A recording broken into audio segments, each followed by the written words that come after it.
ഹരേ നമ. ശ്രീ ഗുരുവായൂരപ്പ ശരണം. ശ്രീ മഹാദേവേ നമ. സർവമംഗളമംഗല്യേ ശിവേ സർവാർത്ഥസാധികേ ശരണ്യേ ത്രംബകേ ദേവി നാരായണി നമോസ്തുതേ. ഇന്ന് 19ാമത്തെ അധ്യായത്തിലെ മധ്യാഹ്ന സന്ധ്യ. 3 സന്ധ്യ ഉണ്ടല്ലോ അതല്ലേ, അതുകൊണ്ടാണല്ലോ നമ്മൾ ത്രിസന്ധ്യ എന്ന് പറയുന്നത്. ഇത് ഈ ദീപം വെക്കുന്ന സൂര്യൻ അസ്തമിക്കുന്ന ആ സന്ധ്യ മാത്രമല്ല, ഇത് സായം സന്ധ്യ, മധ്യാഹ്ന സന്ധ്യ അല്ല, ഉദയസന്ധ്യ, മധ്യാഹ്ന സന്ധ്യ, സായം സന്ധ്യ, അങ്ങനെ 3 സന്ധ്യകളുണ്ട്. 3 സന്ധ്യകം പ്രാർത്ഥിക്കണം എന്നാണ് പറയുന്നത്. ആ ഒരു മധ്യാഹ്ന സന്ധ്യയെ കുറിച്ചാണ് ഇന്നത്തെ വർണ്ണന. നമുക്ക് നോക്കാം. ഇപ്പൊ പറഞ്ഞു കൊടുക്കുന്നു. ബ്രഹ്മജ്ഞ ആര് പറയുന്നു? നാരായണ മഹർഷി പറയുന്നു ശ്രീനാരദ മഹർഷിയോട്. ഇനി മധ്യാഹ്ന പൂജാവിധിയെ പറ്റി പറയാം.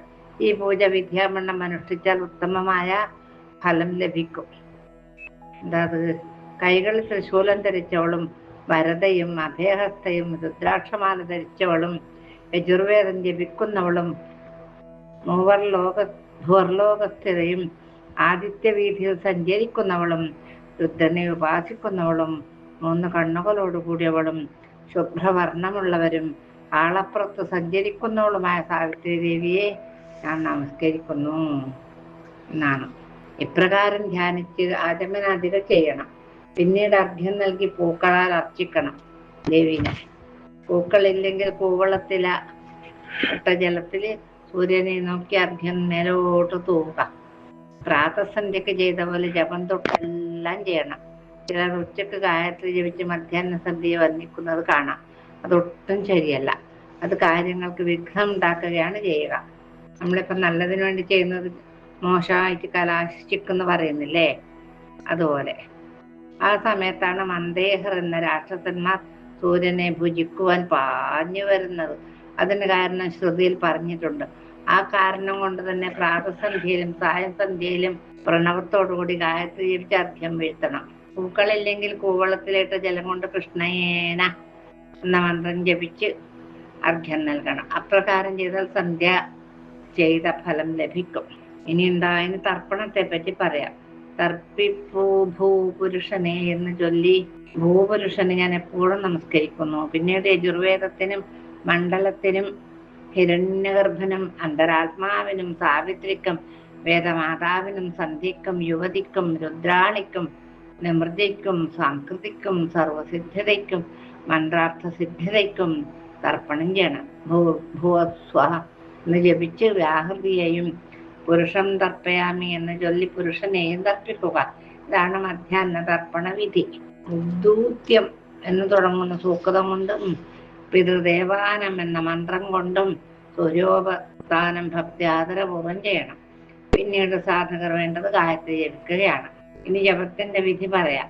ഉഷസ്സിൽ കൈ മലർത്തിയിട്ടും സന്ധ്യക്ക് കൈ കമഴ്ത്തിയിട്ടും ഉച്ചക്ക് മാറോട് ചേർത്തും ഗായത്രി ജപിക്കണമെന്നാണ് വിധി. ജപിക്കുമ്പോൾ എണ്ണം കണക്കാക്കാൻ ജപമാല ഉപയോഗിക്കാം. മോഹത്യ ചെയ്തവനും പിതൃഹന്താവിനും മാതൃഘനനും മദ്യപാനിക്കും ഗുരുപത്നിയെ പ്രാപിച്ചവനും ദേവസ്വം ബ്രഹ്മസ്വം തുടങ്ങിയ അപഹരിച്ചവനും ഗായത്രി 1000 മുടി ജപിച്ചാൽ ശുദ്ധനായിത്തീരാം. അത്രമാത്രം മഹത്വം ഈ ഗായത്രി മന്ത്രത്തിനുണ്ടെന്നാണ് പറയുന്നത്.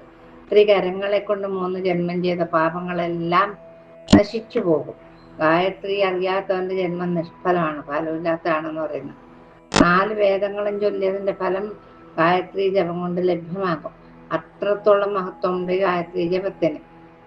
നാരദ, മധ്യാഹ്ന സന്ധ്യാവിധികൾ ഇപ്രകാരമാണ്. ഇനി ഞാൻ ബ്രഹ്മയജ്ഞ വിധിക്രമത്തെ കുറിച്ച് അങ്ങേക്ക് പറഞ്ഞു തരാട്ടോ. നാരായണ മഹർഷി നാരദ മഹർഷിയോട് പറഞ്ഞും കൊണ്ട് മധ്യാഹ്ന സന്ധ്യാവിധി എന്ന 19ാം അധ്യായം ഭഗവത്പാദങ്ങളെ സമർപ്പിച്ചു. ഇനി എന്താ, നമുക്ക് ബ്രഹ്മയജ്ഞത്തിനെ കുറിച്ചാണ് പറയാം. കുറെ യജ്ഞങ്ങളും ഉണ്ടല്ലോ, പിതൃയജ്ഞം ബ്രഹ്മയജ്ഞം എന്നൊക്കെ പറഞ്ഞിട്ട്. അപ്പൊ ബ്രഹ്മയജ്ഞത്തിനെ കുറിച്ചാണ് ഇപ്പോൾ പറയുന്നത്. ദേവർഷേ, ബ്രഹ്മയജ്ഞം ആരംഭിക്കുന്ന വിപ്രൻ 3 വട്ടം ആചമിച്ചതിന് ശേഷം 2 പ്രാവശ്യം മുഖം കഴുകണം. പിന്നീട് ഇടത് കൈയും 2 കാലുകളും പ്രോക്ഷണം ചെയ്യണം. മൂർധാവ്, കണ്ണ്, നാസിക, ചെവി, 6 ശിരസിൽ ഇപ്രകാരം ക്രമത്തിൽ ശുദ്ധമാക്കണം. പിന്നീട് ദേശകാലാദികൾ ഉച്ചരിച്ചുകൊണ്ട് ബ്രഹ്മയജ്ഞം ആരംഭിക്കണം. വലത്തെ കൈയിൽ 2 ദർഭയും ഇടത്തെ കൈയിൽ 3 ദർഭയും ശിഖയിലും ഊണൂരിലും കാൽച്ചുവട്ടിലും ഓരോ ദർഭ വീതം ചേർത്ത് വെക്കണം. സർവ പാപങ്ങളിൽ നിന്ന് വിമുക്തനാവാനും സൂത്രോക്ത ദേവ പ്രീതിക്കായി ബ്രഹ്മയജ്ഞം നടത്തുന്നു എന്ന് മനസ്സിൽ സങ്കല്പിച്ച് 3 പ്രാവശ്യം ഗായത്രി ജപിച്ച് അഗ്നിമീളേ എന്നും യദം ഗേതി എന്നും അഗ്നിർവൈ എന്നും മഹാവ്രതം എന്നും പന്ഥായതച്ഛ എന്നും മഖവ മന്ത്രവും സംഹിതായാച്ഛ എന്നും വിദാ എന്നും മഹാവ്രതസ്യ എന്നും വിഷേദോർജെ എന്നും അഗ്ന ആയാഹി എന്നും ശംനോ ദേവി എന്നീ സൂക്തങ്ങളും പൃഥ്വിരാജ് എന്ന സൂത്രത്തെയും ജപിക്കണം. ഇനി ശിക്ഷയെപ്പറ്റി പറഞ്ഞു തരാട്ടോ. പഞ്ചസംവത്സര എന്നും മാര സാത ജപാന എന്നീ അക്ഷരങ്ങളും ഗൗ മാ എന്നീ കൂട്ടക്ഷരങ്ങളും അധാതോ ധർമ്മജിജ്ഞാസ അധാതോ ബ്രഹ്മജിജ്ഞാസ എന്നീ സൂത്രങ്ങളും തക്ഷമ്യോ എന്ന സൂക്തവും ചൊല്ലി ബ്രഹ്മാവിനെ നമസ്കരിക്കുക. അതിനുശേഷം ദേവന്മാർക്ക് തർപ്പണവും പ്രദക്ഷിണവും ചെയ്യണം. പിന്നീട് എന്താ വേണ്ടേ? ബ്രഹ്മദേവൻ, ദേവന്മാർ, ഋഷീശ്വരന്മാർ, ഛന്ദസ്സുകൾ, ഓംകാരം, ഷഡ്കാരം, വ്യാഹൃതികൾ, സാവിത്രി, ഗായത്രി, യജ്ഞങ്ങൾ, ഭൂമി, സ്വർഗം, അന്തരീക്ഷം, സിദ്ധർ, അഹോരാത്രങ്ങള്, ആഴി, പൂഴ, പർവ്വതങ്ങള്, അപ്സരസ്സുകൾ, ഗന്ധർവന്മാർ, ക്ഷേത്രം, ഔഷധീവനങ്ങള്, നാഗം, പക്ഷി, ധേനുക്കൾ, സാധ്യന്മാർ, വിപ്ര, രക്ഷന്മാർ, രക്ഷോഭൂതങ്ങൾ തുടങ്ങിയവർ തൃപ്തരാകുവാൻ സങ്കല്പിച്ച് തർപ്പണം ചെയ്യണം. പൂണൂർ മാലയായിട്ട് ഋഷിമാർക്ക് തർപ്പണം ചെയ്യണം. ശതർക്ഷികൾ,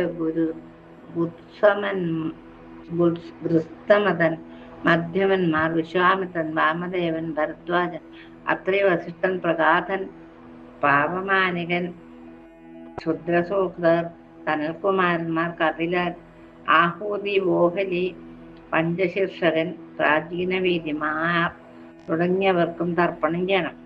സൂത്രഭാഷ്യം, ഭാരതം, ഹരിവംശം, മഹാഭാരതം എന്നിവയോട് ബന്ധപ്പെട്ടവരും വ്യാസശിഷ്യന്മാരുമായ സുമന്തു, ജൈമിനി, വൈശംപായനൻ, പൈലൻ തുടങ്ങിയ ധർമാചാര്യന്മാർ തുടങ്ങിയവരും സന്തോഷിക്കാൻ തർപ്പണം ചെയ്യണം. അത് എന്താണെന്ന് വെച്ചാൽ ഗോക്കൾക്ക് ചോറുള്ള കൊടുക്കണം. അത് കൊടുത്തതിന് ശേഷം പകലിൻ്റെ 5-ാം ഭാഗത്തിൽ ഭോജനം ചെയ്യണം. 6-ഉം 7-ഉം ഭാഗത്തിന് പുരാണ പാരായണം ചെയ്യണം. 8-ാം ഭാഗത്തിൽ പുറത്തേക്ക് പോകാം. പിന്നീട് സായം സന്ധ്യ അനുഷ്ഠിക്കണം. ഇനി സായന്തന വിധി പറയാം. ഇത് വിധിയാമണ്ണം ആചരിക്കുകയാണെങ്കിൽ ദേവി വളരെയധികം തൃപ്തയാകും. സന്ധ്യക്ക് ആചമനം ചെയ്ത് പത്മാസനസ്ഥനായി പ്രാണായാമം ചെയ്ത് മനസ്സേകാഗ്രമാക്കി വെക്കണം. ശ്രുതിസ്മൃതിയിൽ പ്രാണായാമം 2 വിധത്തിൽ പറഞ്ഞിരിക്കുന്നു: സഗർഭവും അഗർഭവും. സഗർഭം വേദത്തിൽ പറഞ്ഞ മാതിരി തന്നെ ചെയ്യണം. അഗർഭം മന്ത്രമില്ലാത്തതാണ്, ധ്യാനം മാത്രം മതി എന്ന് പറയുന്നു. ബോധശുദ്ധിയോടുകൂടി ചെയ്യാത്ത കർമ്മം നിഷ്ഫലമാണ്. രേചകം, പൂരകം, കുംഭകം എന്നീ ക്രമത്തിൽ പ്രാണായാമം ചെയ്ത് ദേവതയെ ധ്യാനിക്കണം. അറിവുള്ളവൻ വൃദ്ധയായ സരസ്വതി ദേവിയാണ് ആരാധിക്കേണ്ടത്. ഓടക്കാറിന്റെ നിറത്തോടു കൂടിയവളും കറുത്ത വസ്ത്രം ധരിച്ചവളും രത്നാഭരണങ്ങളും രത്നം കൊണ്ടുള്ള കിരീടം, മുത്തുമാലകൾ എന്നിവ ധരിച്ചവളും രത്നത്തിന്റെ കാതലയുടെ ശോഭ പ്രതിഫലിക്കുന്ന കവിൾത്തകത്തോടു കൂടിയവളും ശംഖചക്ര ഗദാപത്മങ്ങൾ ധരിച്ചവളും മണിനാദം ഉയർത്തുന്ന കാൽച്ചിലമ്പുകൾ അണിഞ്ഞവളുമായ ജഗദംബ സൂര്യവീഥിയിൽ സഞ്ചരിക്കുന്നവളും ഗരുഡന്റെ പുറത്തിരുന്ന സാമവേദം ജപിച്ചുകൊണ്ടിരിക്കുന്നവളും സ്വർഗലോകത്തിലെ സച്ചിദാനന്ദ സ്വരൂപിണിയുമായ ദേവിയെ ഞാൻ ആവാഹിക്കുന്നു എന്ന് വേണം മനസ്സിൽ ധ്യാനിക്കാൻ. അങ്ങനെ മനസ്സിൽ ധ്യാനിച്ച് സങ്കല്പം ചെയ്യണം. ആപോഹിഷ്ഠാമയോ എന്ന മന്ത്രമോ അഗ്നിഷ്ഠ എന്ന മന്ത്രമോ ജപിച്ച് സന്ധ്യാദേവിയെ മനസ്സിൽ സങ്കല്പിക്കുക. പിന്നീട് ആദ്യം പറഞ്ഞ പോലെ ആചമനം ചെയ്ത് ഗായത്രി ജപിച്ച് നാരായണ പ്രീതി ഉണ്ടാകുവാൻ പ്രാർത്ഥിച്ച് നിർമ്മല മനസ്സുമായി കാല് 2ഉം അടുപ്പിച്ചു വെച്ച് കൈകളാൽ ജലം എടുത്ത് മണ്ഡലസ്ഥനായ സൂര്യന് 3 പ്രാവശ്യം അർഘ്യം സാധകൻ നൽകണം. ജലത്തിൽ അർഘ്യം അർപ്പിക്കുന്നവൻ മൂഢനും അറിവില്ലാത്തവനും ആകുന്നു. ശ്രുതിയെയും സ്മൃതിയെയും ലംഘിക്കുന്നവൻ പ്രായശ്ചിത്തം ചെയ്യണം. അസാവാദിത്യ എന്ന മന്ത്രത്താൽ സൂര്യോപാസന ചെയ്യണം.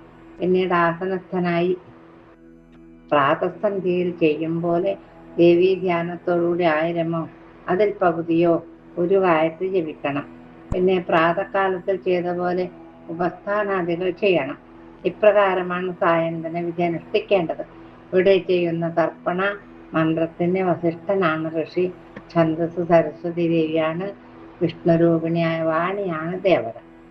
ഇനിയോ സന്ധ്യാതർപ്പണത്തെ പറ്റി പറഞ്ഞു തരാൻ ഞാൻ. ഒന്ന് ജപിച്ച് പുരുഷനെയും സാമവേദത്തെയും വേദമാതാവിനെയും സാംകൃതിയെയും വിഷ്ണുരൂപിണിയായ സരസ്വതിയെയും അതേപോലെ പ്രാതസന്ധ്യയെയും നിമൃജിയെയും സിദ്ധിദാത്രിയെയും സർവമന്ത്രേശ്വരിയെയും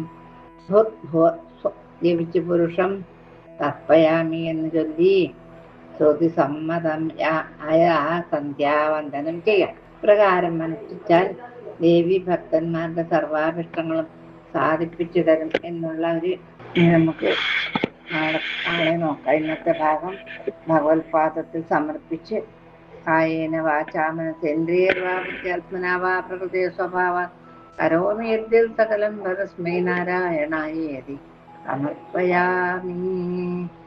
ശ്രീ ജഗദംബികായേതി സമർപ്പയാമി.